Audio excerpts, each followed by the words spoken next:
가끔 새벽에 발이 붓는데 주의사항이 무엇이며 완화요법이 무엇인가요? 라는 질문이 올라왔습니다. 원장님 답변 들어보겠습니다. 신장이 안 좋은 분들이 이 부종이 오는 경우가 많지 않습니까? 신증후군의 주된 증상이 단백뇨입니다. 그리고 신부전으로 또 가신 분들이 또 단백뇨가 흔하게 되고요. 소변으로 단백질을 많이 이제 내보내게 되니까 혈액의 단백질이 모자라게 됩니다. 혈액의 단백질이 모자라면 삼투압 작용으로 부종이 오는 겁니다.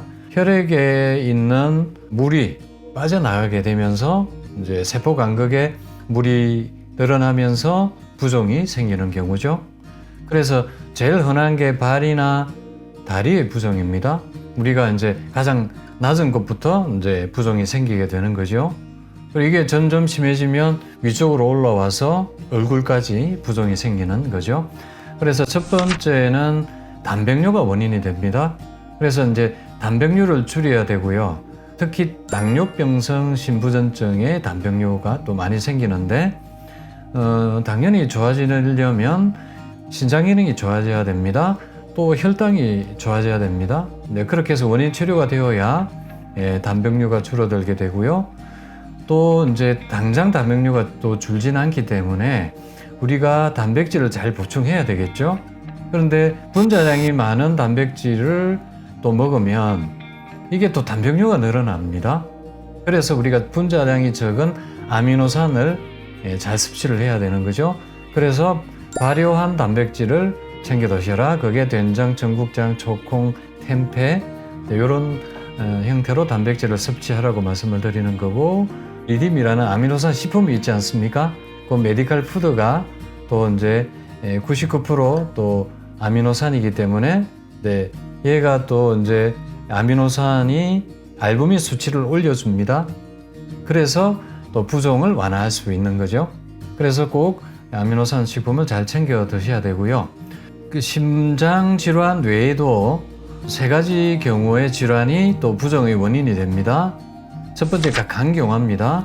간에서 알부민이 만들어지지 않기 때문에 저알부민 혈증으로 또 똑같이 부종이 오는 거죠. 그 다음에 신부전입니다. 신부전도 똑같이 부종을 만들게 되고요. 이런 경우는 보통 흉수가 오는 경우도 동반되어 오는 경우가 많습니다. 그 다음에 갑상선 기능 한능증 같은 경우도 심한 경우에 또 부종이 생길 수 있습니다. 그래서 이런 질환도 또 우리가 체크를 해 보셔야 되고요. 약물 때문에도 부종이 생길 수 있습니다.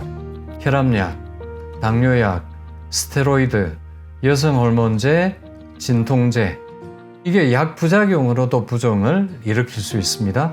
그래서 우리 신부전증 또 신장질환, 우리가 만성질환 환자분들이 또 이런 약물들을 많이 또 드시기 때문에 이 부작용으로 부종이 올 수 있습니다. 그래서 이것도 같이 잘 체크를 해야 되고, 약물이 원인이 되면 당연히 우리가 약물을 줄이거나 조절을 잘 하면서 또 중단을 해야 되겠죠. 그래서 제가 늘 체크하는 게 약물을 줄여 나가는 겁니다. 다른 원인 없이 이제 생기는 특발성 부종입니다. 이제 이런 경우는 보통 가임기 여성들, 폐경 전의 여성들에게 이제 흔히 생기는 부종입니다. 세포 간극에 이제 물이 차서 또 부종이 생기는 거죠. 보통 이런 경우는 이제 월경, 그다음에 스트레스, 또 약물, 짠 음식이 관련되어 있는 경우가 많이 있습니다. 그래서 그런 것들 또 체크하셔야 되고요. 우리가 부종을 완화하는 방법은 첫 번째, 원인 질환을 잘 우리가 관리 치료해야 되겠고요. 두 번째, 아미노산 식품 잘 챙겨 드셔야 되겠고요. 세 번째, 약물 잘 체크해서 줄여 나가셔야 되겠고요. 그 다음에 부종이 있을 때는 저염식이 필요합니다. 그리고 물은 우리가 보통 2리터 이상 드시라는데 이때는 2리터 이하로 조금 줄여 드시는 게 필요하겠습니다.